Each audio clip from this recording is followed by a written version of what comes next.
السلام علیکم ورحمۃ اللہ وبرکاتہ۔ سب سے پہلے سبھی حضرات اعتکاف کی نیت کر لیجیے، پڑھیے بسم اللہ الرحمن الرحیم۔ نویت سنۃ الاعتکاف۔ وعن ابی ہریرۃ قال قال رسول اللہ صلی اللہ تعالی علیہ وسلم قال اللہ تعالی انفق یا ابن آدم انفق علیک متفق علیہ۔ بات چل رہی تھی اللہ کی راہ میں خرچ کرنے کی، باب الانفاق، یعنی اللہ اس کے رسول صلی اللہ تعالی علیہ وسلم کی راہ میں خرچ کرنے کی بات چل رہی تھی۔ تو اس تعلق سے کل آپ نے سماعت فرمایا کہ اللہ کے رسول صلی اللہ تعالی علیہ وسلم کا فرمان علی شان ہے کہ سرکار دو عالم صلی اللہ علیہ وسلم نے ارشاد فرمایا کہ اگر میرے پاس احد پہاڑ کے برابر سونا ہوگا، اگر میرے پاس احد پہاڑ کے برابر سونا ہوگا تو مجھے خوشی محسوس ہوگی اس بات کی کہ میں 3 راتیں وہ سونا میرے پاس نہ گزرے مگر یہ کہ میں اس مال کو اللہ کی راہ میں خرچ کروں۔ نہیں آئی بات سمجھ؟ پھر اس کے بعد آپ نے ایک حدیث اور ملاحظہ فرمائی، آقا کریم صلی اللہ علیہ وسلم نے ارشاد فرمایا کہ جو بھی بندہ صبح کرتا ہے اس کے اوپر اس کے پاس 2 فرشتے نازل ہوتے ہیں۔ سمجھ میں آئی بات؟ سرکار نے فرمایا جو بندہ صبح کرتا ہے اس کے پاس 2 فرشتے کیا ہوتے ہیں؟ نازل ہوتے ہیں۔ ان میں سے ایک کہتا ہے اے اللہ تو خرچ کرنے والے کو بے شمار عطا فرما، اور دوسرا فرشتہ کہتا ہے اے اللہ تو بخیل کو برباد فرما۔ یہ حدیث پڑھی تھی کل، بھول گئے؟ اب آج جو حدیث پاک ہے آقا کریم صلی اللہ تعالی علیہ وسلم کے پیارے صحابی ہیں جن کا نام حضرت ابو ہریرہ رضی اللہ تعالی عنہ ہے، یہ بیان فرماتے ہیں کہ اللہ کے رسول صلی اللہ تعالی علیہ وسلم کا فرمان علی شان ہے کہ اللہ تبارک و تعالی نے ارشاد فرمایا اے ابن آدم، اے آدم کی اولاد، انفق تم خرچ کرو۔ انفق تم کس نے فرمایا؟ اللہ تبارک و تعالی نے۔ اور کس سے فرمایا؟ آدم کی اولاد سے، کہ انفق اے آدم کی اولاد تم خرچ کرو۔ اب دیکھیے اگلا جملہ سنیے، آپ کا ایمان تازہ ہو جائے گا۔ اللہ نے فرمایا اے آدم کی اولاد تم خرچ کرو، انفق علیک، تم خرچ کرو گے تو میں تم پر خرچ کروں گا۔ آپ اندازہ لگائیے کہ تم خرچ کرو گے تو میں تم پر خرچ کروں گا۔ یہ فرمان مصطفیٰ ہے۔ آقا کریم صلی اللہ تعالی علیہ وسلم نے حضرت اسماء رضی اللہ تعالیٰ عنہا نے روایت کیا اللہ کے رسول صلی اللہ تعالی علیہ وسلم سے، یہ بیان فرماتی ہیں کہ اللہ کے رسول صلی اللہ تعالی علیہ وسلم کا فرمان علی شان ہے، سرکار نے فرمایا انفقی، تم خوب خوب خرچ کرو۔ سرکار نے فرمایا تم خوب خوب اب خوب خوب خرچ کرنے کا معنی کیا کہ ایک ہی دن میں گھر کا سارا سامان خرچ کر دی جائے، یہ بھی مطلب نہیں، یعنی ضرورت کے اعتبار سے خرچ کرنا چاہیے۔ مان لیجیے کہ آپ کو ضرورت ہے، آپ اس اعتبار سے خرچ کیے، آپ کو دکھ رہا کہ مسجد میں مدرسہ میں یہاں ضرورت ہے وہاں بھی خرچ کرنا چاہیے، لیکن اپنے جو مال اور زر اور متاع ہے اس کو کنجوس کی طرح پٹلیاں میں باندھ کر کے تجوریوں میں چھپا کر رکھنے سے اللہ کے رسول نے منع فرمایا ہے۔ اس بات سے اللہ کے رسول نے ہم کو منع فرمایا ہے، کیونکہ آقا کریم صلی اللہ علیہ وسلم نے ارشاد فرمایا ہے کہ وہ مال کہ جس کو ہم چھپا کر رکھتے ہیں، جس مال کو ہم اللہ کی راہ میں خرچ نہیں کرتے، ہم جو خرچ کرنے کا دروازہ اپنے اوپر بند کر دیتے ہیں، تو ہمارے نبی نے فرمایا اللہ تمہارے اوپر مال کا دروازہ بند فرما دیتا ہے، اللہ تمہارے اوپر مال کا دروازہ بند فرما دیتا ہے۔ سرکار دو عالم صلی اللہ علیہ وسلم سے حضرت اسماء نے بیان فرمایا، فرماتی ہیں کہ سرکار نے فرمایا انفقی، تم خوب خوب خرچ کرا کرو۔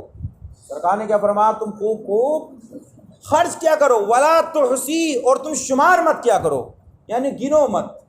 حضرت علی فرماتے ہیں یہ تجربہ آپ کا بھی ہوگا، ہر شمار کردہ چیز کم ہو جاتی ہے، نہیں ہوتی ہے؟ اگر آپ نے دن بھر میں 2000 روپے کمائے اور آپ اس کو بار بار جو گن کے رکھو گے نا تو وہ اگلے دن آٹومیٹک جو ہے ختم ہو جائے گی، اور آپ لائے کما کے ڈال دی گلک میں، پھر لائے کما کے آپ گن نہ رہے۔ مولا علی فرماتے ہیں کہ شمار کرتا چیز میں اللہ برکتوں کو مٹا دیتا ہے۔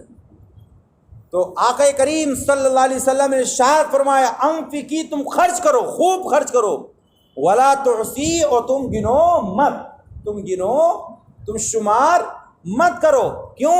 فیحصی اللہ علیک، اگر تم شمار کرو گے تو اللہ بھی تم پر شمار فرمائے گا، اللہ بھی، ورنہ تو اللہ اپنے بندے کو بے حساب رزق عطا فرماتا۔ ان اللہ یرزق من یشاء بغیر حساب، اللہ جس کو چاہتا ہے اور جس طریقے سے چاہتا ہے بے حساب رزق عطا فرماتا ہے۔ اچھا، اللہ کے خزانے میں کوئی کمی؟ آپ بتائیے، کوئی کمی نہیں۔ اللہ تبارک و تعالیٰ تو لفظ کن فرماتا فیکون، وہ چیز ماری سے وجود میں کیا ہے؟ آ جاتی ہے۔ تو یہ دولت، یہ سامان، یہ جائیداد، یہ پیسہ، یہ سب فانی چیز ہے۔ یہ اس کا تعلق کس سے ہے؟ فنا سے، بقا سے اس کا کوئی تعلق نہیں ہے۔ یہ چیزیں کیا ہیں؟ فانی ہیں۔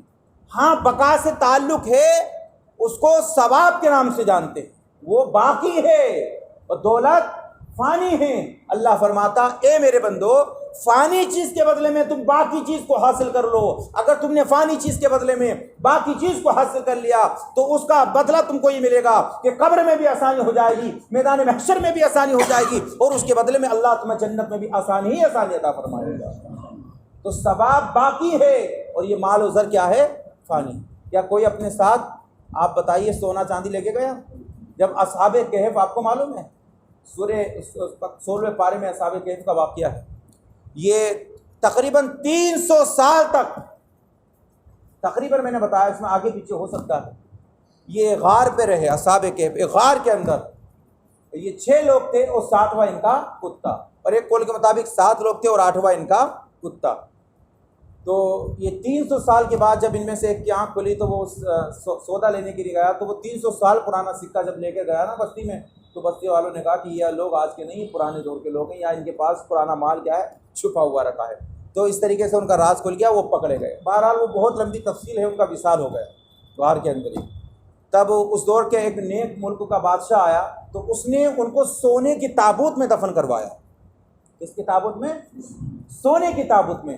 اب بادشاہ نے دفن تو کرا دیا سونے کی تابوت میں، جب رات کو سویا تو خواب میں کیا دیکھا کہ اصحاب کہف سونے کی تابوت میں کراہیت محسوس کر رہے ہیں، اپنے آپ کو برا محسوس کر رہے ہیں، اپنے آپ کو پریشانی میں محسوس کر رہے ہیں، اور حکم یہ دے رہے ہیں کہ ہم کو بجائے سونے کے تابوت کے مٹی میں دفن کیا جائے۔ اگلے دن بادشاہ نے سونے کی تابوت کو ہٹوا دیا اور ان کو مٹی میں دفن کروایا، اور ان کے پاس مسجد کو بھی تعمیر کروایا۔ پتہ چلا کہ انسان اپنے ساتھ سونا نہیں لے کے جائے گا، انسان اپنے ساتھ چاندی اور زر و متاع نہیں لے کے جائے گا۔ ہر آدمی اپنی اولاد کے لیے کر کے جاتا ہے، میں کر رہا ہوں اپنی اولاد کے لیے، آپ کر رہے ہیں اپنی اولاد کے لیے، یہ سارا زر و متاع یہی لے کے جائے گا، لیکن ہمارے ساتھ جو ہماری قبر میں جائے گا وہ ہمارا علم جائے گا، ہماری نمازیں جائیں گی، ہمارا روزہ جائے گا، ہمارا زکوٰۃ جائے گا، صدقہ و خیرات جائے گا۔ اور یہ حقیقت ہے کہ مرنا ہے، آج نہیں تو کل مرنا ہے، لیکن مرنا ضرور ہے، موت میں تو کوئی شک نہیں ہے۔ اب حدیث شریف کا ترجمہ سنیے اور بات میری پوری ہو رہی ہے۔ سرکار نے فرمایا اسما خوب خرچ کیا کرو اور تم شمار مت کرو۔ تم شمار، عمل ہوگا کہ نہیں ہوگا؟ بولو۔ سرکار نے فرمایا خوب خرچ کرو، شمار مت کرو۔ اگر تم شمار کرو گی تو اللہ تم پر شمار فرمائے گا، اللہ تم پر شمار فرمائے گا۔ اب اگلا جملہ سنیے، اور سرکار نے فرمایا ولا توعی فیعی اللہ علیک، اور سرکار نے فرمایا بچاؤ مت، بچاؤ یعنی مال کو ہم لوگ کیا کرتے ہیں؟ بچا بچا کر، جو ہے نا، آپ نے دیکھا ہوگا جب نوٹ بندی ہوئی تھی تو عورتوں کے راز کھلے تھے کہ ایسے بچا بچا کے خرچ نہیں کرنے کا معاملہ، جب دیکھا کہ مصیبت آنے والی ہے تب جا کے انہوں نے اپنا راز کھولا تھا۔ تو یہ تو مردوں اور عورتوں کا دونوں کے ساتھ یہ مطلقاً حدیث پاک ہے۔ آقا کریم نے فرمایا بچاؤ مت کا معنی یہ کہ ایک دن میں خرچ کر دو، یہ مطلب نہیں، مطلب یہ ہے کہ آپ اپنے مال اور دولت کو صحت کر کے آپ اپنی تجوری میں مت رکھو۔ آقا کریم نے فرمایا اگر تم نے اپنے مال کو بچایا تو اللہ بھی تم سے مال کو بچا لے گا، اللہ بھی تم سے مال کو بچا لے گا۔ اللہ کے رسول صلی اللہ علیہ وسلم نے ارشاد فرمایا اس لیے جہاں تک ہو سکے تم اس مال کو اللہ کی راہ میں خرچ کرو۔ اب اگلا جملہ سنیے، سرکار نے فرمایا ارضخی مستطاعت، جیسے ہو سکے جتنی استطاعت ہو اتنے مال کو اللہ کی راہ میں تم خرچ کر دو۔ یہ مت دیکھو کہ میرے پاس 1,00,000 روپیہ ہوں گے تب جا کر میں اللہ کی راہ میں خرچ کروں گا۔ اگر تمہارے پاس کم مقدار میں مال ہے تو اس مال کو جتنی تمہاری حیثیت ہو، اپنی حیثیت کے مطابق، اپنی طاقت کے مطابق آپ جو ہے اپنے اہل و عیال پہ خرچ کیجئے، کیونکہ سب سے پہلے خرچ کرنے کا حکم وہ بیوی بچوں پر آیا ہے۔ میں آپ سے یہ نہیں کہہ رہا کہ آپ مسجد میں خرچ کرو، سب سے پہلے اپنے بچوں کو خوش رکھو، اپنے اہل و عیال کو خوش رکھو، اپنے ماں باپ کو خوش رکھو، اپنے قرب و رشتہ دار کو خوش رکھو، مسجد و مدارس کا خیال کرو۔ آقا کریم صلی اللہ تعالی وسلم نے ارشاد فرمایا، یہ مت دیکھو کہ میرے پاس زیادہ پیسہ ہوگا تو تب میں خرچ کروں گا، کیونکہ آقا کریم فرماتے ہیں اے لوگو، اللہ تبارک و تعالی مال کی مقدار کو نہیں دیکھتا ہے، اللہ ہمارے خلوص کو دیکھتا ہے۔ اگر خلوص کے ساتھ ایک پیسہ بھی اللہ کی راہ میں خرچ کر دیا آتا ہے، آقا کریم فرماتے ہیں جس نے ایک اینٹ کو اللہ کی راہ میں خلوص کے ساتھ لگا دیا ہے، اللہ اس کے لیے جنت میں بہترین محل تیار فرما دیتا ہے۔ تو جنت میں محل تیار کرانے کے لیے یہ ضرور نہیں کہ آپ پوری مسجد میں ایسے لگواؤ، آپ تو 50 روپے دے دو لیکن خلوص کے ساتھ دے دو۔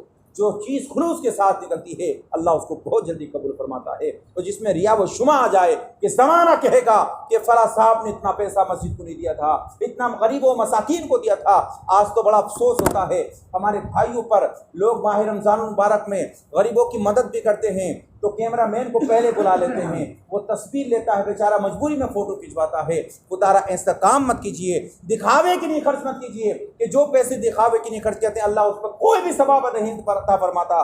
اگر کوئی بھی کام کرنا ہے تو اللہ اس کے رسول کی رضا کے لیے ہمیں کرنا ہے۔ اللہ تبارک و تعالیٰ کی بارگاہ میں دعا ہے اللہ ہماری اس مختصر سی محفل کو اپنی بارگاہ میں قبول فرمائے۔